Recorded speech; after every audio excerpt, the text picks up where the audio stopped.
Hello everyone, this is Shweta Pandey. Welcome to step up academy. So students, जैसा कि आप सभी जानते हैं कि हम पॉलिटिकल साइंस से रिलेटेड सारे चैप्टर्स को कंप्लीट कर रहे हैं और उसी सीरीज़ में आज एक चैप्टर और है जो कि क्लास 12th का है। ठीक है, तो अब घबराना मत। एक जो फर्स्ट यूनिट है लगभग आपकी कंप्लीट होने ही वाली है और इसके बाद हम सेकंड यूनिट स्टार्ट करेंगे। हर एक सेशन में हमने इम्पॉर्टेंट टॉपिक्स पे ज़्यादा फोकस किया है और बहुत अच्छे से डिटेल एनालाइज किया है। आज के सेशन में हम क्या देखने वाले हैं, आइए देखिए। आज के सेशन में हम स्टार्ट करने वाले हैं chapter number 7, that is globalisation, that is from class 12th political science. ये वन शॉट वीडियो है। ग्लोबलाइजेशन से रिलेटेड जो भी इम्पॉर्टेंट है आपके एग्जाम पॉइंट ऑफ व्यू से, हम सब कुछ इसमें कंप्लीट करने वाले हैं। देखो, सबसे पहले हम इसमें एक छोटा सा ओवरव्यू लेंगे कि क्या है इस फाइनल चैप्टर में और हम क्या क्या इसमें देखने वाले हैं, एक्चुअल में हम क्या क्या पढ़ने वाले हैं। देखो, जैसा कि हम देखते हैं in this final chapter of the book we look at globalisation, something that has been referred to in many chapters of this book and textbooks of many other subjects. We begin by analyzing the concept of globalization and then examine its causes. हम कहाँ से start करेंगे? Globalisation के concept से कि क्या concept है globalisation का, और उसके बाद हम एग्जामिन करेंगे इसके कॉजेज। ठीक है, फिर हम डिस्कस करेंगे एट लेंथ कहाँ पे पॉलिटिकल, इकोनॉमिक और कल्चरल कॉन्सिक्वेंसेस क्या हैं ग्लोबलाइजेशन के, as well as our interest is also in studying, क्या हम देखेंगे इम्पैक्ट ऑफ ग्लोबलाइजेशन इंडिया पे कैसे हैं और इंडिया कैसे अफेक्ट हो रहा है, किस तरीके से इंडिया अफेक्टिंग, देखो इंडिया इज अफेक्टिंग, कैसे इंडिया अफेक्ट कर रहा है ग्लोबलाइजेशन को। फाइनली हम आएंगे resistance to globalisation and how social movement in India also form part of this resistance. तो ये सारी चीज़ें इसमें दी गई हैं, यही सब कुछ हम इसमें डिस्कस करेंगे। ठीक है, सबसे पहले कॉन्सेप्ट ऑफ ग्लोबलाइजेशन समझेंगे। कॉन्सेप्ट समझने के लिए यहाँ पे 3 स्टोरीज हैं, उन तीनों स्टोरीज को हम देखेंगे और फिर आपको लगभग सब कुछ कंप्लीट कवर हो जाएगा। ठीक है ना, सब कुछ समझ आ जाएगा। तो सबसे पहले यहाँ पे जनार्दन जी हैं। तो जनार्दन जी क्या करते हैं, ये कॉल सेंटर में काम करते हैं और फिर उसके बाद क्या बता रहे हैं, he leaves late in the evening for work becomes John. और जैसे ही मतलब यहाँ पे इवनिंग में स्टार्ट करते हैं वर्क और ये क्या बन जाते हैं, जॉन बन जाते हैं। ठीक है, और उसके बाद ये न्यू एक्सेंट यूज़ करने लगते हैं और एक डिफरेंट लैंग्वेज यूज़ करते हैं जो कि वो घर पे नहीं बोलते हैं। ठीक है, कम्युनिकेट करने के लिए अपने क्लाइंट से जो थाउजेंड्स ऑफ माइल्स अवे, मतलब जो इनसे थाउजेंड्स ऑफ माइल दूर रह रहे हैं। ही वर्क्स ऑल नाइट, पूरी रात ये काम करते हैं, which is actually day time for his overseas customers. सुना है ना कि अभी हमारे यहाँ पे रात हो रही है तो वहाँ पे दिन हो रहा होगा फॉरेन कंट्री में, तो कुछ इसी तरीके से इंडिया में है ये जनार्दन जी, और जनार्दन जी इंडिया से काम कर रहे हैं लेकिन आउटसाइडर्स के लिए जो 1000 माइल्स इनसे दूर बैठे हुए हैं। तो इसलिए सबसे पहले तो हमने ये देखा कि ये डिफरेंट लैंग्वेज यूज़ करते हैं उनसे कम्युनिकेट करने के लिए, और रात भर ये इसलिए काम कर रहे हैं क्योंकि वहाँ पे जिनके लिए काम कर रहे हैं उनके लिए वहाँ पे क्या है, सुबह है, मॉर्निंग है। ठीक है, तो जनार्दन जी का तो काम हो गया। अब देखो, जनार्दन जी जो हैं ये rendering a service to somebody who in all probabilities he is never likely to meet physically. ऐसे लोगों के लिए सर्विस प्रोवाइड कर रहे हैं जिनसे आज तक ये आमने सामने खड़े होके नहीं मिले हैं। ये इनका डेली रूटीन है। इनके जो हॉलीडेज हैं तो his holidays also do not correspond to the Indian calendar. किसके कैलेंडर के अकॉर्डिंग चलती है इनकी हॉलीडे, जहाँ पे वर्क, जिनके लिए वर्क कर रहे हैं तो किसके लिए काम कर रहे हैं, ये यूएस के लिए। फिर अब आते हैं नेक्स्ट पे रामधारी जी पे। तो रामधारी जी ने क्या किया है, as gone shopping to buy a birthday gift for his 9-year-old daughter. Ramdhari ji जाते हैं बर्थडे गिफ्ट खरीदने के लिए अपनी बेटी के लिए, और इनकी बेटी कितने साल की हैं, 9 साल की हैं, इनका बर्थडे है। तो देखते हैं क्या लेके आए रामधारी जी। तो रामधारी जी ने सबसे पहले तो क्या किया है, स्मॉल साइकिल लेंगे और फिर ये क्या करते हैं, मार्केट में जाके सर्च करते हैं और उसके बाद ये देखते हैं कि एक तरीके से यहाँ पे ऐसे समझो कि he has promised her a small cycle and decide to search the market for something he finds affordable as well as of reasonable quality. But ये मार्केट में क्या सर्च कर रहे हैं कि अफोर्डेबल भी हो, मतलब मैं इतने रुपए का हो कि खरीद सकूँ और क्वालिटी भी अच्छी हो।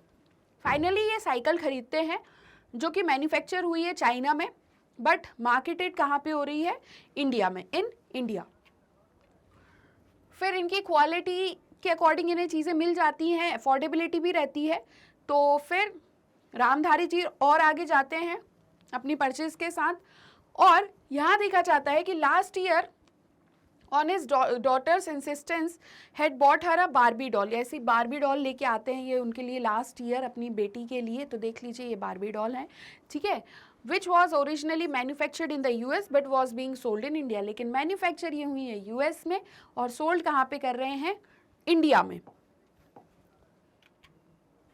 अब Sarika is a first generation learner who has done remarkably well throughout her school and college life by working very hard.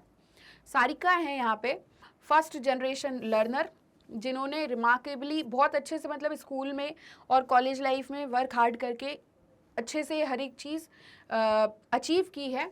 अब इनके पास अपॉर्चुनिटी है जॉब लेने की और ये इंडिपेंडेंट करियर बनाने के लिए, which the women of our family had never dream of earlier. और इनसे पहले किसी भी महिला ने या वुमेन ने इनकी फैमिली में ऐसा कुछ नहीं किया था, ना सोचा था, ठीक है। वाइल कुछ इनके जो रिलेटिव्स हैं वो अपोज करते हैं, फाइनली ये डिसाइड करती हैं आगे बढ़ना, क्योंकि जो न्यू अपॉर्चुनिटीज़ हैं इनके पास आ जाती हैं that have been made available to her generation. हाँ, ये जो तीनों एग्जाम्पल हैं ये इलस्ट्रेट करते हैं aspect each of what we call globalisation, और इसे ही हम एक तरीके से कहते हैं कि ग्लोबलाइजेशन, जहाँ हम जनार्दन जी को देख रहे हैं कि ऐसे लोगों के लिए काम कर रहे हैं जिनसे वो आज तक नहीं मिले हैं। उनके यहाँ पे रात होती है और मतलब यहाँ पे रात होती है तो वहाँ पे दिन होता है, इसलिए इन्हें रात में काम करना पड़ रहा है। वहीं रामधारी जी एक तरीके से जो चीज़ लेके आ रहे हैं वो कहीं और मैन्युफैक्चर हुई है, और सारिका जी हैं जो चाहती हैं कि अब बाहर जाके पढ़ना चाह रही हैं। तो फर्स्ट इंस्टेंस में जो जनार्दन है वो पार्टिसिपेट कर रहे थे ग्लोबलाइजेशन ऑफ सर्विसेज में। रामधारी बर्थडे परचेज जो था वो हमें ये बताता है कि कमोडिटीज़ का मूवमेंट होता है one part to another world, in the world to another. Sarika ने कन्फ्लिक्ट ऑफ वैल्यूज़ फेस की है जो कि ओरिजिनेट हो रही है, values partly originating from a new opportunity that earlier was not available to the women, ठीक है, in her family, but today is part of a reality that has gained wider acceptability. अब अगर हम example पे देखते हैं तो यहाँ पे जो हमने ग्लोबलाइजेशन टर्म यूज़ किया, in real life we will realise that it is used in various context, ठीक है। तो कुछ इस तरीके से हम देखते हैं कि कैसे ये यूज़ होते हैं। कुछ एग्जाम्पल्स जो हमने देखे हैं different from the ones that we have looked above, उनसे कुछ डिफरेंट होंगे। कुछ फार्मर्स ने सुसाइड कमिट करा क्योंकि उनकी क्रॉप्स क्या हो गई, फेल्ड हो गई, जैसा वो चाहते थे वैसा प्रोडक्टिविटी नहीं हो पाई। They had bought very expensive seeds supplied by a multinational company, और ये सीड जो बीज थे कहाँ से लेके आए थे, MNC से, दैट इज मल्टीनेशनल कंपनी से, ठीक है। बहुत से जो रिटेल शॉपकीपर्स हैं वो डरते हैं that they would lose their livelihoods if some major international companies open retail chains in the country. मतलब अब ये रिटेलर्स हैं, ठीक है, अभी इनके अगेंस्ट में या कंपटीशन में कोई भी नहीं है, बट ये डर रहे हैं कि अगर इस मार्केट में कुछ मेजर इंटरनेशनल कंपनीज आ जाती हैं तो वो अपनी लाइवलीहुड्स को भी लॉस कर देंगे, ठीक है। जैसे कि अगर हम बात करें, film producer in Mumbai was accused of lifting the story of his film from another film made in Hollywood. इन्हें अक्यूज किया गया था फिल्म प्रोड्यूसर को कि आपने जो स्टोरी बनाई है, जो मूवी बनाई है, वो हॉलीवुड से ली हुई है स्टोरी। और नेक्स्ट है, मिलिटेंट ग्रुप ने इशू किया statement threatening college girls who wear western clothes. ऐसी गर्ल्स जो वेस्टर्न क्लॉथ्स पहनती हैं उनके लिए एक स्टेटमेंट लाए उन्हें थ्रेटन करने के लिए, मिलिटेंट ग्रुप। ये एग्जाम्पल बताते हैं कि जो ग्लोबलाइजेशन है हमेशा पॉजिटिव भी नहीं होगा, इसके कुछ कॉन्सिक्वेंसेस निगेटिव भी होंगे पीपल के लिए। इसके अलावा बहुत से लोग हैं जो बिलीव करते हैं कि ग्लोबलाइजेशन में ज़्यादा निगेटिव कॉन्सिक्वेंसेस हैं देन पॉजिटिव कॉन्सिक्वेंसेस, ठीक है। और ये एग्जाम्पल ये भी बताते हैं ग्लोबलाइजेशन की need not be only about the economic issues nor in the direction of influence always from the rich to the poor countries। मतलब कि ये एग्जाम्पल हमें ये दिखा रहे हैं कि जो ग्लोबलाइजेशन की नीड है सिर्फ इकोनॉमिक इश्यूज से रिलेटेड ही नहीं है, बट ना ही direction of the influence always, जो कि कहाँ से, रिच से पुअर कंट्रीज की तरफ होता है। अब बहुत से जो यूजेज टेंस हैं imprecise it because it becomes important To clarify what we mean by globalization, globalization as a concept fundamentally deals with flows, मतलब यहाँ पे एज अ कॉन्सेप्ट अगर हम बात करें तो फंडामेंटली किसके साथ चलता है ग्लोबलाइजेशन कॉन्सेप्ट, फ्लोज के साथ या डील करता है। ये फ्लो बहुत तरीके के हो सकते हैं, जैसे कि एक पार्ट ऑफ द जो one part of the world है अनदर पार्ट से कोई आइडिया मूव हुआ, ठीक है। Capital shunted between two or more places, commodities being traded across borders and people moving in search of better livelihoods to different parts of the world। जो crucial element है world wide interconnectedness का, that is created and sustained as a consequence of these constant flows. ठीक है, ये सारी चीज़ें एक एक करके आपको समझ आती जाएंगी कैसे, जब हम एक्चुअल में मीनिंग देखेंगे। ग्लोबलाइजेशन को अगर मल्टी डायमेंशनल कॉन्सेप्ट कहा जाता है तो इसके पास पॉलिटिकल, इकोनॉमिक, कल्चरल मैनिफेस्टेशंस हैं और ये एडिक्वेटली डिस्टिंग्विश्ड होना ज़रूरी है। यहाँ पे ये एज्यूम करना गलत होगा कि ग्लोबलाइजेशन के पास प्योरली इकोनॉमिक डायमेंशंस है, just as it would also be mistaken to assume that it is a purely cultural phenomenon. मतलब प्योरली कोई भी चीज़ नहीं है, एक मल्टी डायमेंशनल है, बहुत सारी चीज़ें हैं। हम ये नहीं कहेंगे कि सिर्फ इकोनॉमिक डिसीजन से या डायमेंशन से रिलेटेड है या फिर प्योरली कल्चरल फेनोमेनन है। ग्लोबलाइजेशन का जो इम्पैक्ट है वो वास्टली अनइवन है, ये अफेक्ट करता है कुछ सोसाइटीज़ को more than others and some parts of some societies more than others, ठीक है। और जो ये इंपॉर्टेंट है, अवॉइड करना drawing general conclusions about the impact of globalisation without paying sufficient attention to specific context. यहाँ पे ये कह रहे हैं कि ग्लोबलाइजेशन जिस तरीके से अफेक्ट करता है या इम्पैक्ट डालता है वो अनइवन होता है, इवन नहीं है मतलब एक जैसा नहीं है। हो सकता है किसी सोसाइटी पे बहुत ज़्यादा इम्पैक्ट हो और किसी सोसाइटी पे बहुत कम इम्पैक्ट हो, ठीक है, या फिर कुछ पार्ट ऑफ सोसाइटी पे ज़्यादा इम्पैक्ट हो और कुछ पार्ट ऑफ कंपैरिजन में कम हो। तो इसलिए यहाँ पे इम्पॉर्टेंट है कि जनरल मतलब अवॉइड करना होगा जनरल कंक्लूजन पे आना about the impact of globalisation, जब तक हम इसके स्पेसिफिक कॉन्टेक्स्ट पे फोकस ना करें। अब सबसे पहले तो हम ये समझेंगे कि कॉजेज ऑफ ग्लोबलाइजेशन क्या है, क्या कॉजेज हैं ग्लोबलाइजेशन के, व्हाट अकाउंट्स फॉर ग्लोबलाइजेशन। अगर globalisation flow of idea, capital, commodity और पीपल्स है तो फिर it is perhaps logical to ask if there is anything novel about this phenomenon. Globalization in terms of these four flaws has taken place through much of human history। Globalisation की बात यहाँ पे कह रहे हैं कि अगर हम ये फोर फ्लोज की बात करें, that is idea, capital, commodities and people, तो इसके कंपैरिजन में सबसे ज़्यादा जो प्लेस इसने ली है it is because of through human history के कारण। हाउएवर जो आर्ग्यू करते हैं कि समथिंग डिस्टिंक्ट होना चाहिए कंटेम्प्रेरी ग्लोबलाइजेशन के लिए, point out that it is the scale and speed of these flows that account for the uniqueness of globalization in the contemporary era। यहाँ पे बात ये हो रही है कि however जो आर्ग्यू कर रहे हैं कि something distinct हो about the contemporary globalization, point out करते हैं कि ये स्केल और स्पीड है इन फ्लो का जो अकाउंट करता है यूनिकनेस ग्लोबलाइजेशन का कंटेम्प्रेरी एरा में। ग्लोबलाइजेशन का स्ट्रॉन्ग हिस्टोरिकल बेसिस है और यहाँ पे ये इंपॉर्टेंट है कंटेम्प्रेरी फ्लोज को व्यू करना against this backdrop.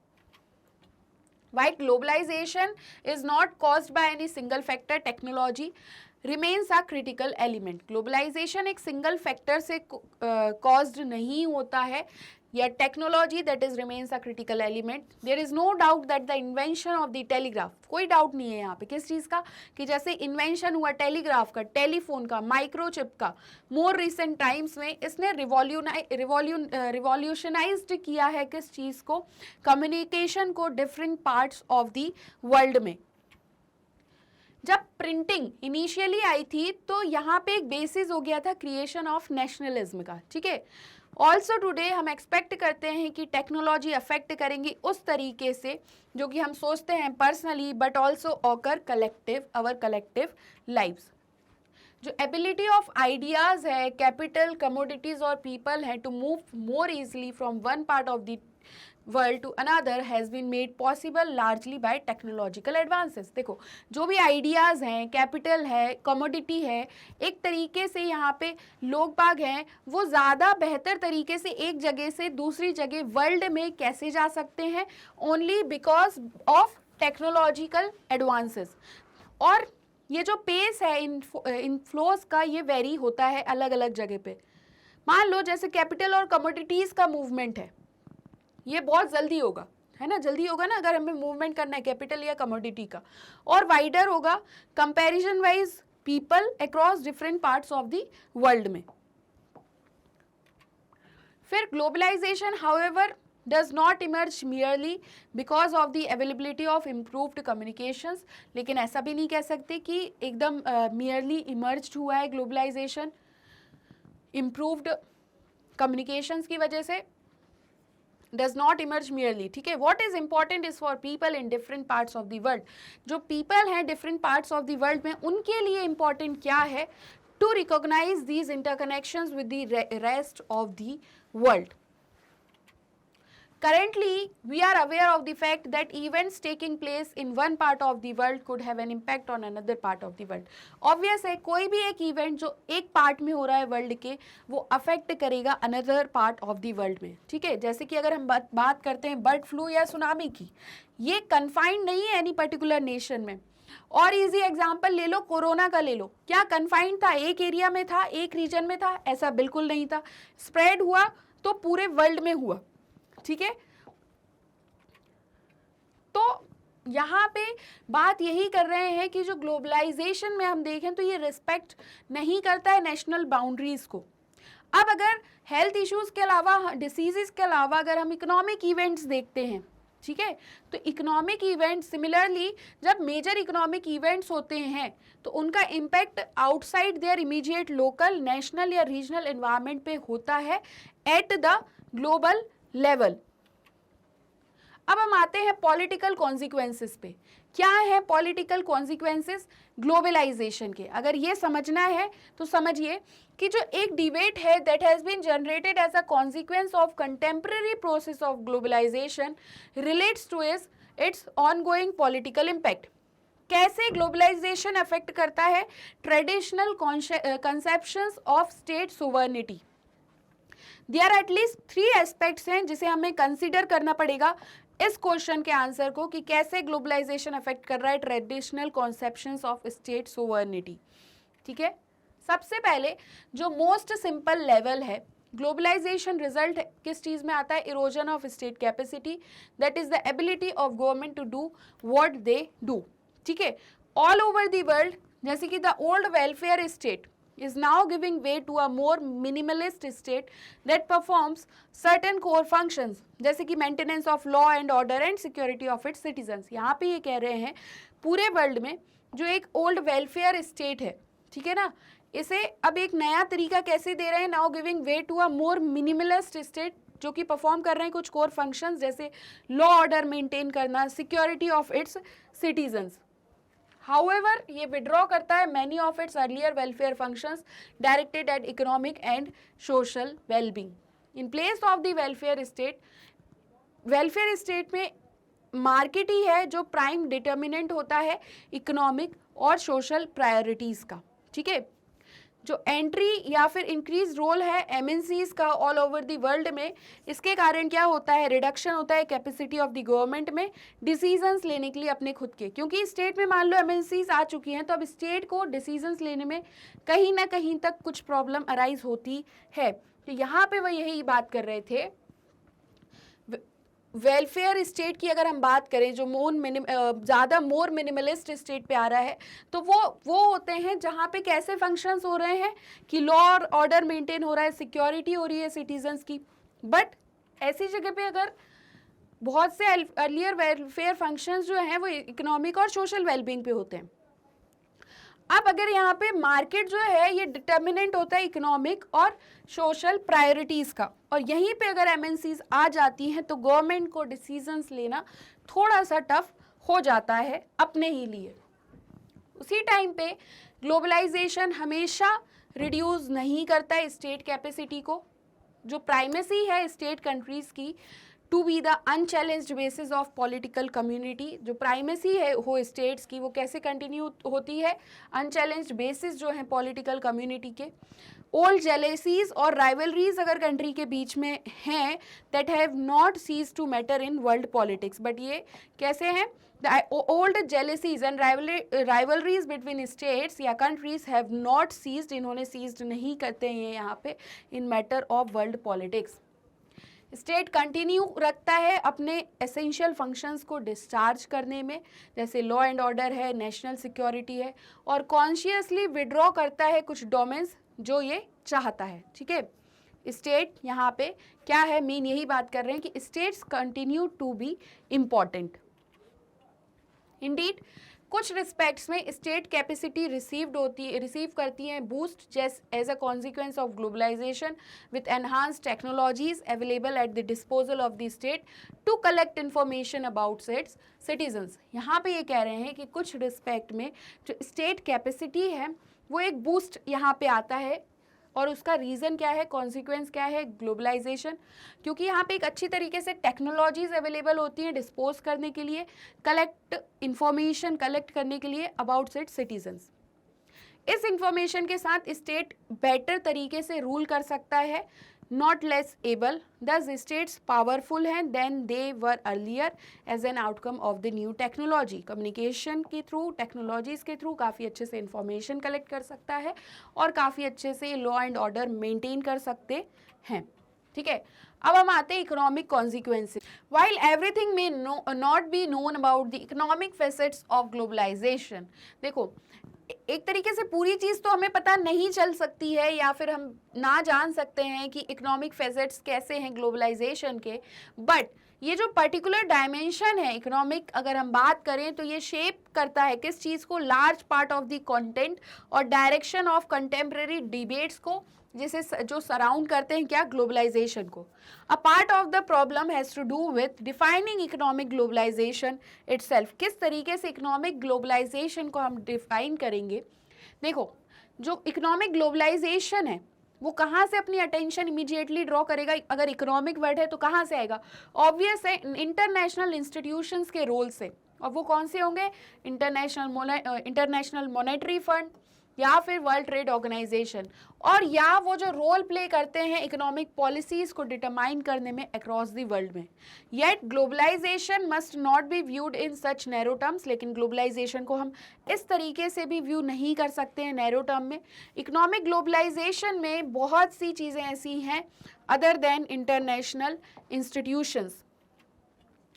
Much broader way of understanding of globalization require us to look at the distribution of economic gains। अगर हम समझना चाहते हैं कि economic consequences में economic globalization कैसा है, तो हमें यहाँ पे क्या देखना पड़ेगा, डिस्ट्रीब्यूशन कैसा है इकोनॉमिक गेन्स का, मतलब कि किसे सबसे ज़्यादा मिलता है ग्लोबलाइजेशन से इकोनॉमिकली और किसे सबसे कम मिलता है, Indeed who loses from it, और जिसे किसे कुछ भी नहीं मिलता है, ठीक है। तो what is often called economic globalisation.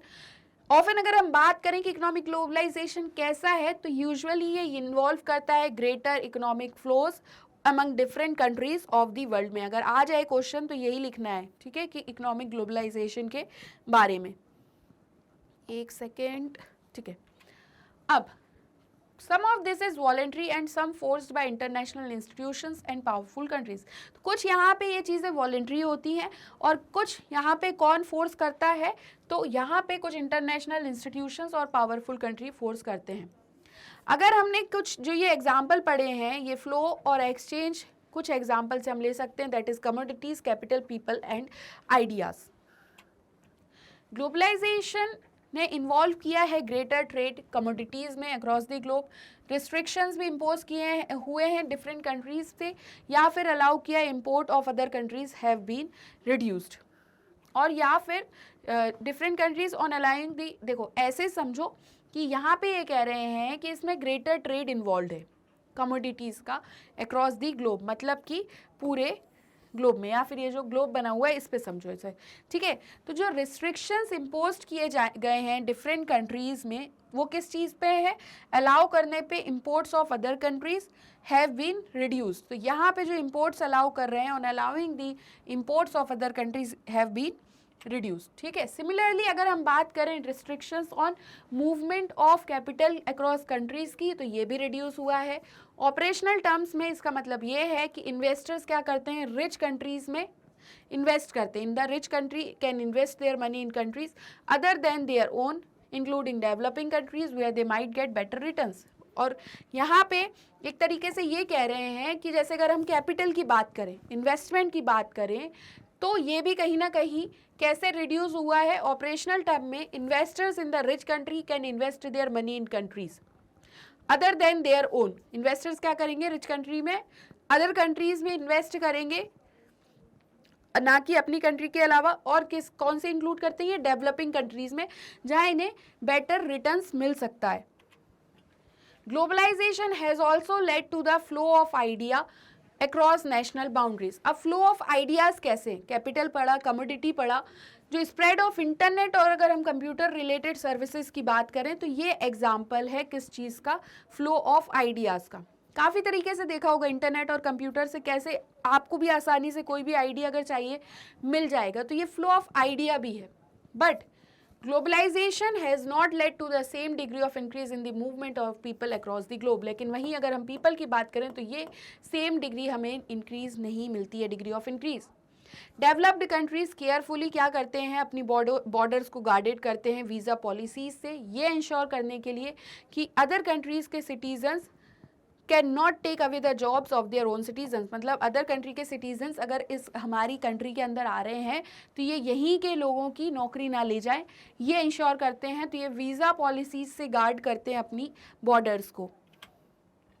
In thinking about the consequences of globalization, अगर हम देखें, सोचें कि कॉन्सिक्वेंसेस क्या हैं ग्लोबलाइजेशन के, तो ये ज़रूरी है ध्यान में रखना, दिमाग में रखना कि सेम सेट ऑफ पॉलिसीज़ हमेशा सेम रिजल्ट्स हर जगह नहीं देती हैं। ठीक है। Globalization had led to similar economic policies adopted by government.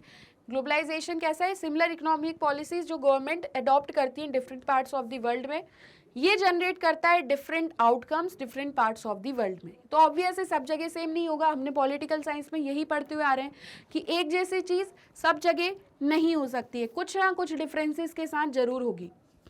यहाँ पे एक फिर से अटेंशन पे करना बहुत क्रूशियल है स्पेसिफिक कॉन्टेक्स्ट पे rather than make simple generalizations in this connection. Economic globalization ने क्रिएट किया है intense division of opinion all over the world में। जो कंसर्न है सोशल जस्टिस के लिए, those who are concern about social justice, वो वरीड हैं extent of the state withdrawal, जो कि कॉज्ड होता है कहाँ से, process of global economic globalization से। ये पॉइंट आउट करते हैं कि it is likely to benefit only a small section of the population while impoverishing those who were dependent on the government for jobs and welfare. जैसे कि अगर हम बात करें एजुकेशन, हेल्थ, सैनिटेशन एक्सेट्रा। मतलब यहाँ पे ये समझाना चाह रहे हैं कि जो स्मॉल सेक्शन ऑफ पॉपुलेशन है उसे तो कहीं ना कहीं तक बेनिफिट कर रहा था, बट ऐसे लोग जो डिपेंडेंट थे गवर्नमेंट पे जॉब्स के लिए और वेलफेयर के लिए, अगर हम बात करें एजुकेशन, हेल्थ, सैनिटेशन के लिए, तो उसे इम्पोवरिश कर रहा था, मतलब कहीं ना कहीं गरीबी बढ़ा रहा था। इसे कहते हैं मतलब कि शक्ति से कम करना, शक्ति कम होना। तो इस वजह से इम्पोवरिशिंग मतलब ये है कि कहीं ना कहीं तक पॉवर्टी और बढ़ रही थी और इन लोगों के जो साधन थे और कम होते जा रहे थे। क्लियर हुआ। और फिर अगर हम आगे देखें तो they have emphasized the need to ensure institutional safeguards. उन्होंने क्या एम्फेसाइज किया कि नीड है क्या इंश्योर करने के लिए इंस्टीट्यूशनल सेफगार्ड्स या फिर क्रिएट करना social safety nets to minimize the negative effects of globalization on those who are economically weak. मतलब कि यहाँ पे अब ये कह रहे हैं कि जो ग्लोबलाइजेशन है उसके कुछ नेगेटिव इफेक्ट्स भी हैं, तो उसे मिनिमाइज करने के लिए इन्होंने क्या इंश्योर किया, इंस्टीट्यूशनल सेफगार्ड्स हो या फिर सोशल सेफ्टी नेट्स क्रिएट करें ऐसे लोगों के लिए जो इकोनॉमिकली वीक हैं। ठीक है। Many movements all over the world feel that safety nets are insufficient और अनवर्केबल। लेकिन फिर भी कुछ ऐसे मूवमेंट्स हुए पूरे वर्ल्ड में जिन्होंने ये इंश्योर किया या फिर ये फील किया कि जो ये आप सेफ्टी नेट्स लेके आ रहे हैं ये कहीं ना कहीं तक इनसफिशिएंट और अनवर्केबल हैं।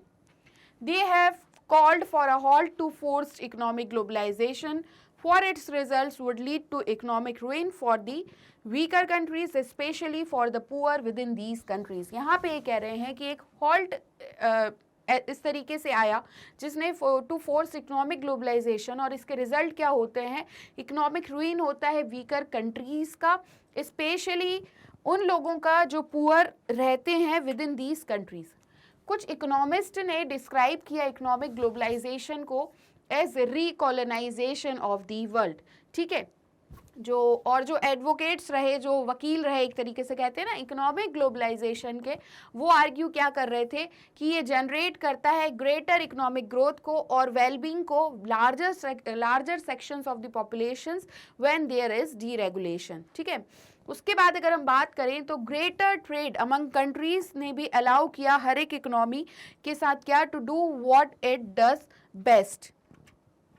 This would benefit the whole world, ये पूरे वर्ल्ड को बेनिफिट करेगा. और यहाँ पे ये आर्ग्यू भी करते हैं कि इकोनॉमिक ग्लोबलाइजेशन इनएविटेबल है और ये वाइस नहीं है to resist the march of history. ठीक है, मॉडरेट सपोर्टर्स जो रहे हैं ग्लोबलाइजेशन के, उन्होंने क्या कहा है कि ग्लोबलाइजेशन प्रोवाइड करता है चैलेंज जो that can be responded to intelligently without accepting it uncritically. ठीक है, यहाँ पे ये कह रहे हैं कि ग्लोबलाइजेशन है, ये एक चैलेंज प्रोवाइड कर रहा है जिसके लिए रिस्पॉन्ड कर सकते हैं इंटेलिजेंटली, बिना इसे एक्सेप्ट करे अनक्रिटिकली. ठीक है, What, however, cannot be denied is the increased momentum towards interdependence and integration between governments. यहाँ पे कुछ फैक्टर्स या सेक्शंस दिए हैं और यहाँ पे ये बताया जा रहा है कि यहाँ पे हम क्या डिनाई नहीं कर सकते हैं. तो डिनाई ये नहीं किया जा सकता कि इंक्रीज्ड मोमेंटम हो रहा था किसके टुवर्ड्स इंटरडिपेंडेंस और इंटीग्रेशन, किसके बीच में, गवर्नमेंट, बिजनेस और ऑर्डिनरी पीपल के बीच में in different parts of the world. That was the result of globalization. अब हम आ जाते हैं कि कल्चरल कॉन्सिक्वेंसेस क्या क्या रहे हैं. ठीक है, कल्चरल कॉन्सिक्वेंसेस में अगर हम देखते हैं तो जो कॉन्सिक्वेंसेस हैं ग्लोबलाइजेशन के, वो सिर्फ एक स्फीयर ऑफ द वर्ल्ड में कन्फाइंड नहीं है. ऐसा बिल्कुल भी नहीं है जिसमें अगर हम देखें पॉलिटिक्स और इकोनॉमी है, मतलब कि वर्ल्ड में सिर्फ इकोनॉमी और पॉलिटिक्स में ही कन्फाइंड नहीं है ग्लोबलाइजेशन.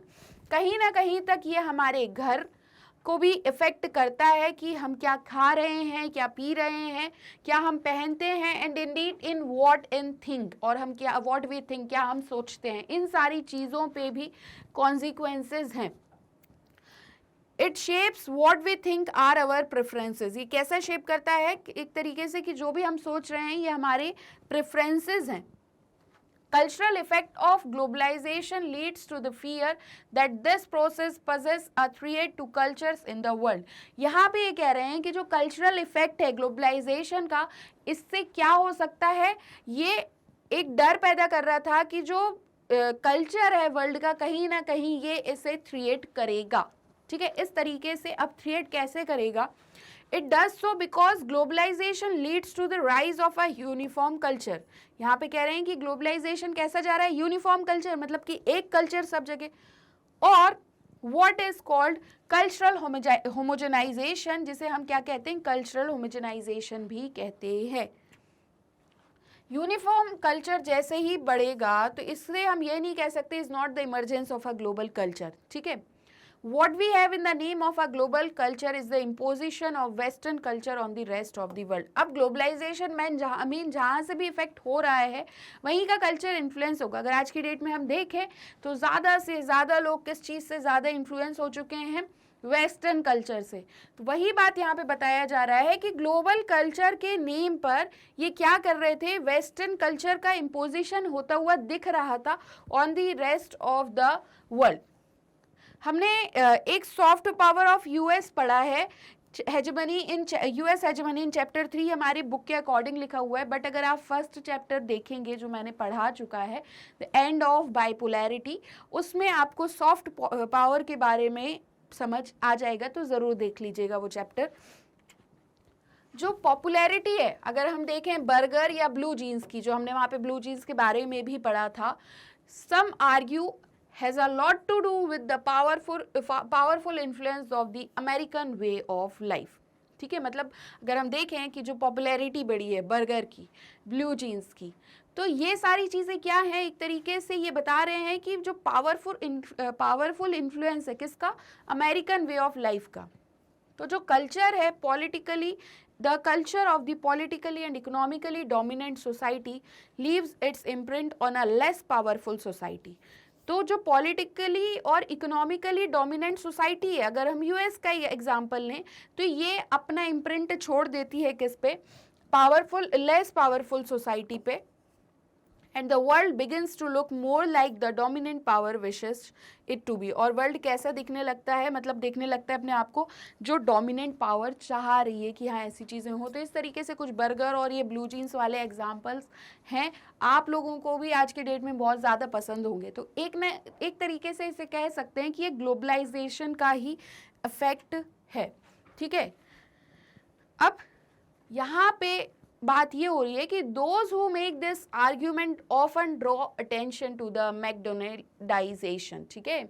अब मैकडोनाल्ड इस तरीके से आप लोग जानते ही होंगे, बट यहाँ पे ये कह रहे हैं कि अगर हम इस पे अटेंशन लाते हैं वर्ल्ड के, with cultures seeking to buy into the dominant American dream, ये डेंजरस सिर्फ पुअर कंट्रीज के लिए ही नहीं है बट होल ऑफ ह्यूमैनिटी के लिए भी है, for it leads to the shrinking of the rich cultural heritage of the entire globe. इसी टाइम पे it would be a mistake to assume that cultural consequences of globalization are only negative, ठीक है। अगर हम सोचें कि cultural consequences जो हैं वो सिर्फ निगेटिव ही हैं, तो ऐसा भी नहीं है। Cultures are not static things, हम जानते हैं कल्चर कभी भी स्टैटिक नहीं है।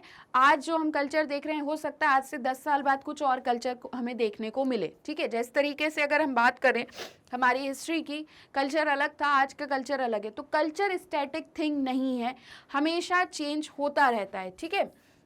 तो इसलिए यहाँ पे ये कह रहे हैं कि it would be a mistake to assume that cultural consequences of globalization are only negative, ऐसा कुछ भी नहीं है। All cultures accept outside influences all the time. All culture मतलब कि क्या करते हैं, सारे ही कल्चर क्या करते हैं, एक्सेप्ट करते हैं आउटसाइड इन्फ्लुएंसेस को ऑल द टाइम, पूरे टाइम, ठीक है। कुछ एक्सटर्नल इन्फ्लुएंसेस निगेटिव हैं because they reduce our choices, इसलिए क्योंकि ये हमारी चॉइसेस को कम कर देते हैं। अगर हम एक ऐसे जनरल बात करें कि सभी लोग, एक पार्टी हो रही है जहाँ पे सब लोग जीन्स पहन के, जीन्स और टॉप और वेस्टर्न ड्रेसेस पहन के आने वाले हैं। अब आप कहीं ना कहीं अगर ट्रेडिशनल ड्रेस पहनना चाह रहे हैं तो आप अपनी चॉइस को रोकेंगे कि नहीं यार सब ऐसा पहन के आ रहे हैं तो हमको भी जाना पड़ेगा ऐसा। तो इस तरीके से बता रहे हैं कि जो कल्चर है ना, कुछ एक्सटर्नल इन्फ्लुएंसेस हैं, ये निगेटिव हैं क्योंकि ये हमारी चॉइस को रिड्यूस कर रहे हैं, कम कर रहे हैं। बट समटाइम्स जो एक्सटर्नल इन्फ्लुएंसेस हैं सिंपली एनलार्ज कर देते हैं हमारी चॉइसेस को, कभी मॉडिफाई करते हैं हमारे कल्चर को, हमारे ट्रेडिशनल को बिना कुछ खराब किए। देखते हैं ना, जैसे कि अगर हम बात करें ट्रेडिशनली, अगर हम देखें, अगर हम साड़ी का एग्जांपल लेते हैं तो पहले के टाइम में साड़ी मतलब जैसी भी चलती थी, अभी भी वैसे ही कुछ लोग पहनते हैं, बट आजकल आगे ये वेस्टर्न साड़ी है ना। तो इस तरीके से थोड़ा बहुत चेंजेस कहीं ना कहीं तक देखने को मिलता है, बट पूरी तरीके से चेंज नहीं आता है। The burger is no substitute for a masala dosa. बिल्कुल सही बात है कि मसाला डोसा जो आप लोग खाते होंगे तो ये सब्सटीट्यूट है नहीं बर्गर का, ठीक है। ऐसा कह सकते हैं क्या कि चलो बर्गर मत खाओ, बर्गर की जगह मसाला डोसा खा लो, जिसे बर्गर पसंद है तो, ठीक है। Therefore does not pose any real challenge, it is simply added on to our food choices. ये हमारी सिर्फ फूड चॉइसेस पे क्या किए गए हैं, ऐड किए गए हैं। ब्लू जीन्स की अगर हम बात करें तो ये किसके साथ जा सकता है, खादी कुर्ता ज़्यादातर चलता है, देखा होगा जीन्स के ऊपर कुर्ता पहनते हैं। तो ये एक तरीके से ये कह रहे हैं कि ये किसी चीज़ का सब्सटीट्यूट नहीं है, ये एड ऑन किया गया है कि आप चलिए कुर्ता पजामा की जगह कुर्ता और जीन्स भी पहन सकते हैं ब्लू जीन्स के ऊपर, ठीक है ना। Here the outcome of the outside influence is a new combination that is unique, a khadi kurta worn over jeans, ठीक है। तो अभी मसाला डोसा देख के आप लोगों के मुंह में पानी आ गया होगा अगर किसी को पसंद होगा तो, बट यहाँ पे ऐसे समझो कि एक सब्सटीट्यूट नहीं है, ये सिर्फ एड ऑन किया जा रहा है, ठीक है ना। अगर आपको मसाला डोसा नहीं खाना है तो बर्गर खा लो।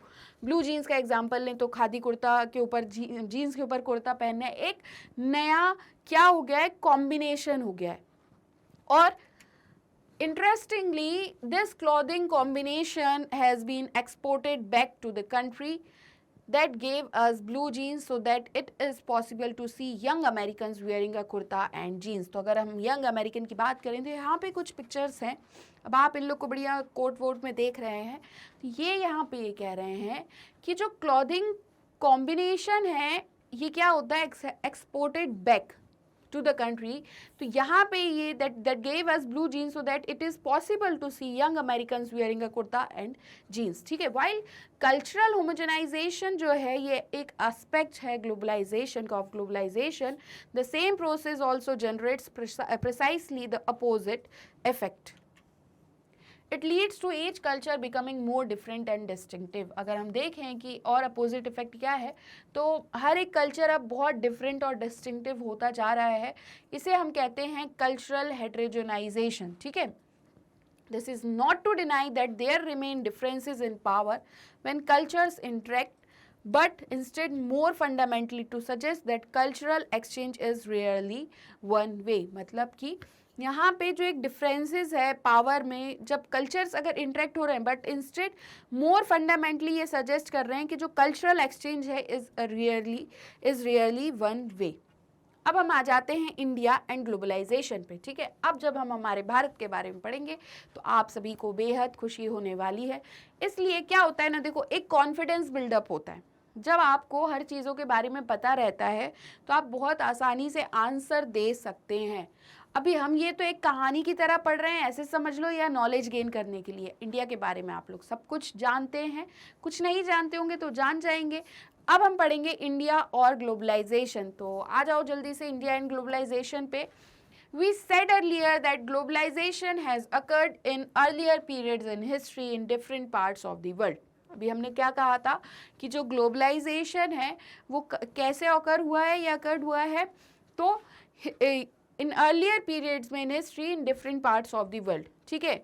Flaws pertaining to the movement of capital, commodities, ideas and people go back several centuries in Indian history.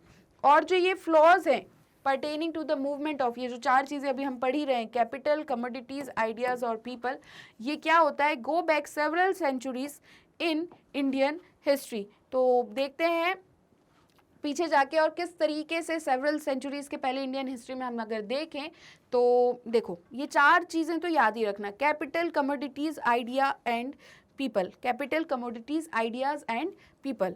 ठीक है. अब देखो कॉलोनियल पीरियड की अगर हम बात करें, as a consequence of Britain imperial ambitions, India became an exporter of primary goods and raw materials and a consumer of finished goods. अगर हम ब्रिटिश या ब्रिटेन इंपीरियल की बात करें एम्बिशंस की, तो इंडिया के उस टाइम पे लोग क्या करते थे, जब ब्रिटिश कॉलोनी थी तो एक्सपोर्ट करते थे. क्या करते थे, प्राइमरी गुड्स बाहर जाते थे, रॉ मटेरियल बाहर जाते थे, और फिनिश्ड गुड्स के कंज्यूमर हम बन चुके थे. कैसे, क्योंकि हमारी ही चीज़ों को बाहर ले जाते थे और एक्सपोर्ट करते थे रॉ मटेरियल, फिर उनसे चीज़ें बनती थी और जो फिनिश्ड गुड्स थे वो हमें ही खरीदने पड़ते थे. ठीक है. तो इस तरीके से हम क्या देखा गया हमने कि एक्सपोर्ट होता था. इंडिपेंडेंस के बाद इस एक्सपीरियंस की वजह से जो हमारा ब्रिटिशर्स के साथ रहा है, हमने डिसाइड किया कि हम खुद से सारी चीज़ें बनाएंगे rather than relying on others. बिना मतलब दूसरों पे डिपेंडेंट नहीं रहेंगे, हम खुद से बना लेंगे हमें जो भी चीज़ें चाहिए हैं, क्योंकि रॉ मटेरियल है हमारे पास, हर एक चीज़ है. और ये सारी चीज़ें कहाँ जा रही हैं, बाहर से चीज़ें बन के आ रही हैं, फिर यहाँ घर में आ रही हैं, मतलब हमारे देश में आ रही हैं. We also decided not to allow others to export to us so that our own procedures could learn to make things. यहाँ पे ये भी डिसाइड करते हैं, हमने ये भी डिसाइड किया कि हम बाहर वाले लोगों को अलाउ नहीं करेंगे, not to allow others export करने के लिए, हमें चीज़ों को एक्सपोर्ट करने के लिए. तो हम हमारे ही प्रोसीजर से फिर हम क्या करेंगे, so that our own producers, जो हमारे खुद के प्रोड्यूसर्स होंगे, वो चीज़ों को बनाना सीख जाएंगे. और ये जो प्रोटेक्शनिज्म की अगर हम बात करें, प्रोटेक्शनिज्म, तो ये जनरेट करता है इट्स ओन प्रॉब्लम्स.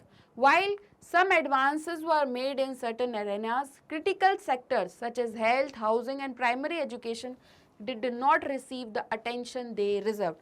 अब अगर हम देखें कि ये हमने जो अपने आप को प्रोटेक्ट करने की बात की, तो ये हमारी ही प्रॉब्लम्स को जनरेट कर देता है। कुछ तो एडवांसेस, मतलब while some advances were made in certain arenas, लेकिन अगर हम क्रिटिकल सेक्टर्स की बात करें, जैसे हेल्थ है, हाउसिंग है, प्राइमरी एजुकेशन है, इन्होंने कहीं ना कहीं तक ऐसी अटेंशन रिसीव नहीं की जो ये डिजर्व करते थे। India had a fairly sluggish rate of economic growth. India के पास कैसा है? Fairly sluggish rate of economic growth है, था या उस टाइम पे। तो 1991 में फाइनेंशियल क्राइसिस को रिस्पॉन्ड करते हुए और higher rate of economic growth को डिजायर करते हुए इंडिया एम्बार्क करता है on a program of economic reforms that has sought increasingly to deregulate various sectors including trade and foreign investment. अब जब इकोनॉमिक क्राइसिस आते हैं या फाइनेंशियल क्राइसिस आते हैं तो इंडिया क्या करता है यहाँ पे, और एक तरीके से डिजायर होता है higher rates of economic growth का, तो एक प्रोग्राम पे जो आता है इकोनॉमिक रिफॉर्म्स का, जिसमें क्या करते हैं, डीरेगुलेट करते हैं बहुत से सेक्टर्स जैसे कि ट्रेड एंड फॉरेन इन्वेस्टमेंट्स को।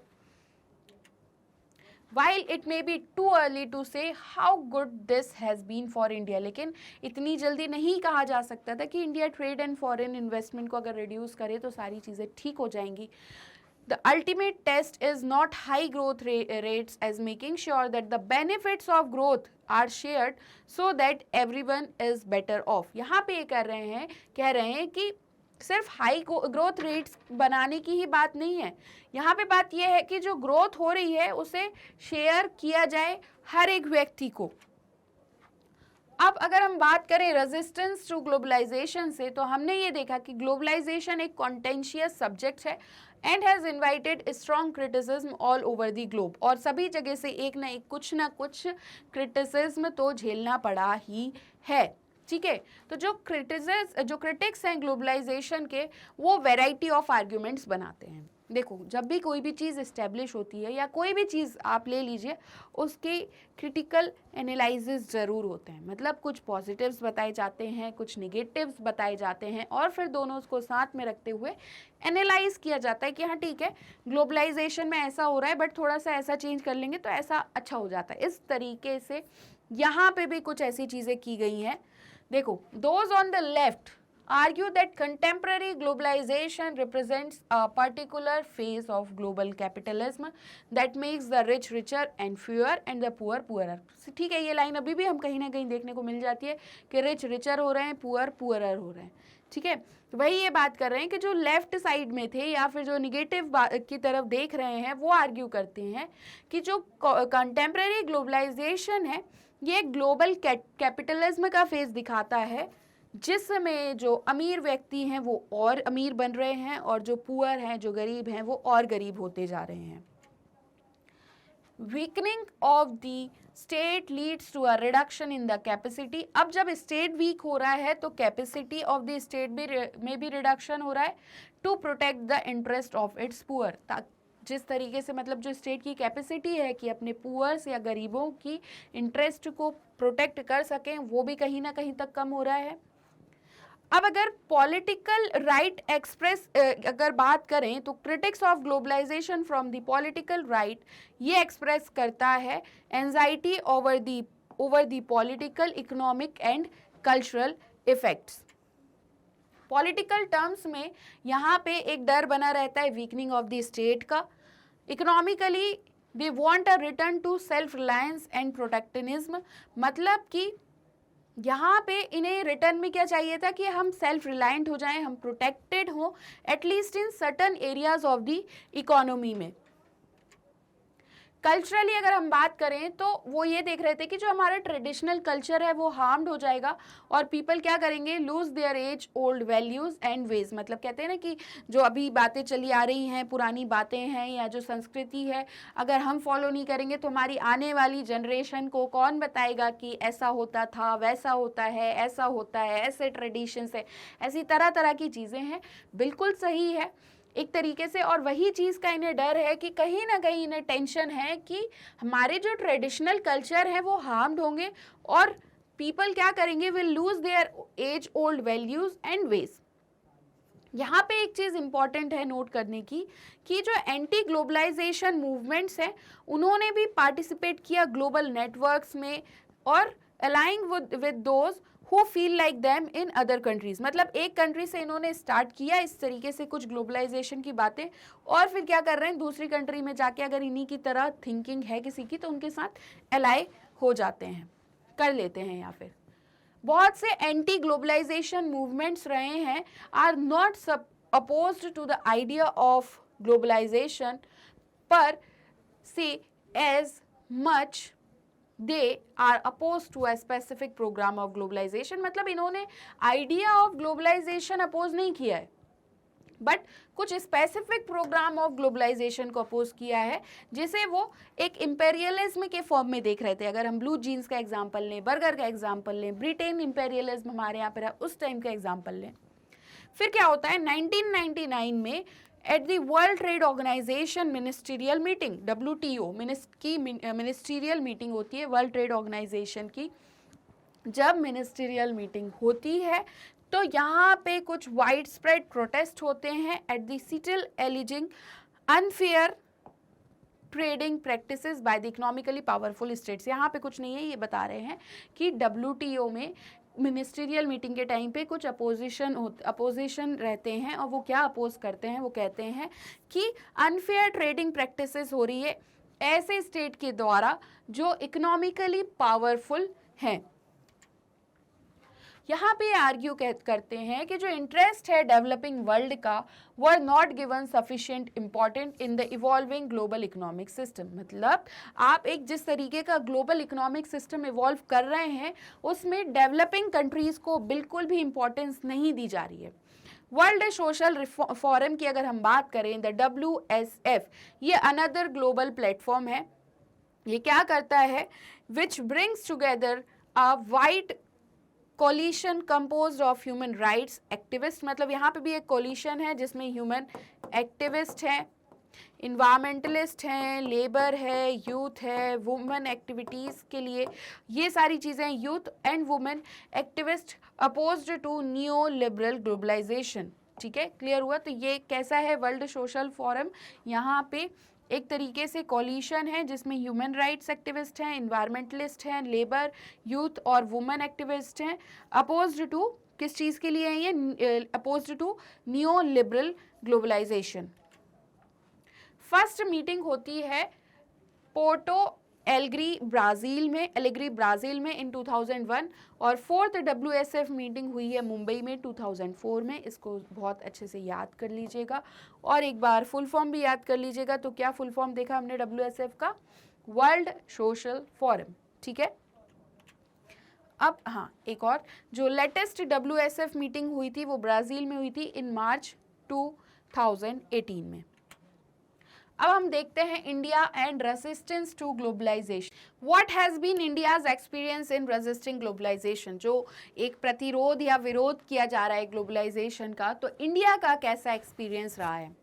Social movements play a role in helping people make sense of the world around them and finding ways to deal with matters that trouble them। देखिए इस तरीके के सेंटेंस आप लोगों को भी ट्रबल करते होंगे। क्या होता है ना, जो लिखा हुआ है वो शायद थोड़ा सा डिफिकल्ट हो सकता है बट छोटे छोटे एग्जाम्पल्स के साथ समझोगे ज़्यादा अच्छे से याद हो जाएगा। और ग्लोबलाइजेशन एक ऐसा चैप्टर है जिसे आप अपने एग्जाम्पल्स को सेट करके भी और अच्छे से लिख सकते हैं। ठीक है, क्लियर हुआ। बहुत सारे एग्जाम्पल्स हैं, थोड़ा सा सोचने की ज़रूरत है, दिमाग लगाने की ज़रूरत है। देखो यहाँ पे ये कह रहे हैं कि जो सोशल मूवमेंट्स रहे हैं ये एक बहुत बड़ा रोल प्ले करते हैं लोगों को हेल्प करने के लिए कि उनको एक सेंस आ सके किस चीज़ का, कि उनके आसपास क्या चल रहा है, उनके वर्ल्ड में क्या चल रहा है, मतलब हमारे वर्ल्ड में क्या चल रहा है, और फिर तरीके ढूंढना ऐसे मैटर्स के लिए जो उनको ट्रबल करते हैं। ठीक है, इंडिया में अगर हम रेजिस्टेंस टू ग्लोबलाइजेशन की बात करें तो ये डिफरेंट क्वार्टर से आता है।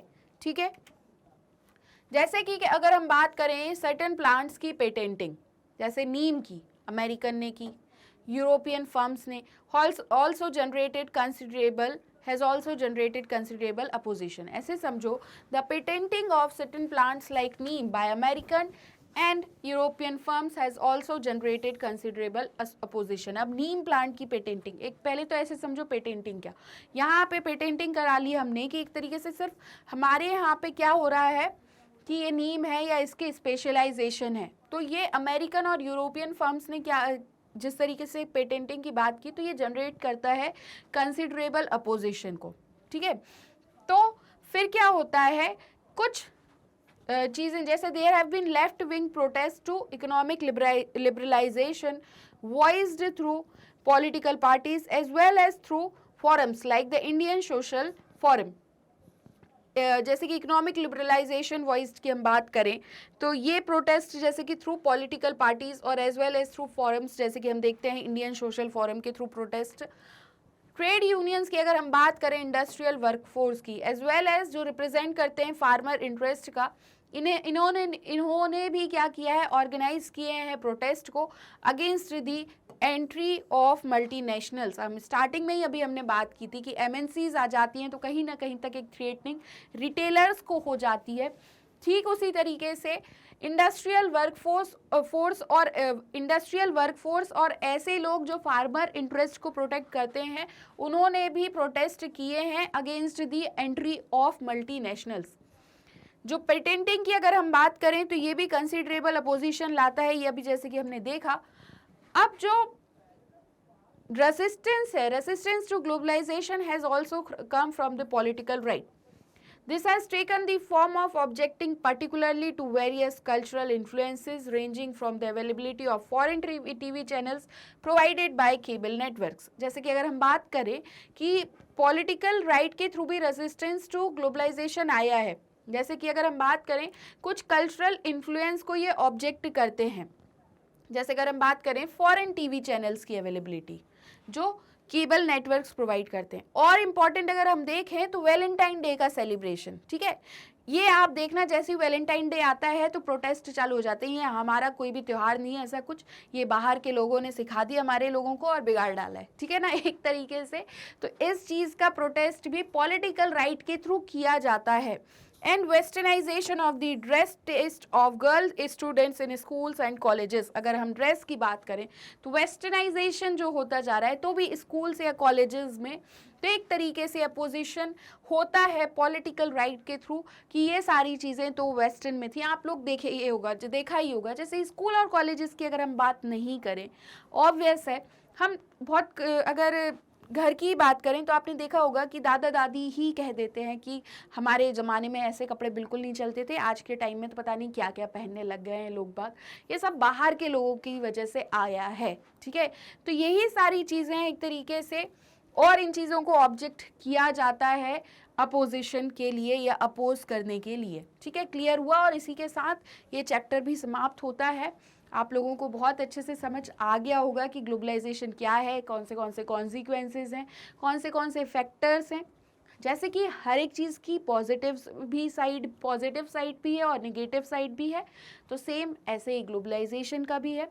एक चीज़ तो आपको ये पूरी यूनिट पढ़ के ये समझ आ गया होगा कि हमें मेन फोकस करना था वर्ल्ड पे, और उसके बाद इंडिया से रिलेट करना है, एडवांटेजेस देखने हैं, डिसएडवांटेजेस देखने हैं, कॉन्सिक्वेंसेस देखने हैं, ठीक है। तो यहीं तक कन्फाइंड है हमारी यूनिट।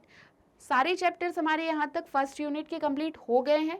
अभी अगर कुछ डाउट है आप लोगों को तो बिल्कुल कमेंट सेक्शन आप लोगों के लिए ही है, आप जब चाहें तब पूछ सकते हैं, आपके हर एक क्वेश्चन का आंसर दिया जाएगा, आपके हर एक डाउट को क्लियर किया जाएगा। और इसी के साथ इससे ज़्यादा वीडियोस देखने के लिए आप हमारी वेबसाइट पर भी विजिट कर सकते हैं। और एट लास्ट इनके साथ मैं आपसे यही कहना चाहूँगी कि अगर आपको आज का सेशन बहुत अच्छा लगा है, सारी चीज़ें समझ आई हैं, तो आप हमारे चैनल स्टेप अप एकेडमी को please like, share and subscribe करना बिल्कुल भी ना भूलें। बहुत बहुत धन्यवाद। और इसी तरीके से आने वाले हर एक चैप्टर को बहुत ध्यान से सुने, पढ़ें, क्वेश्चन आंसर्स भी हम सॉल्व करेंगे, एमसीक्यूज भी हम सॉल्व करेंगे और आपको प्रिपेयर कर देंगे विथ रिवीजन आपके एग्ज़ाम के लिए। Thank you.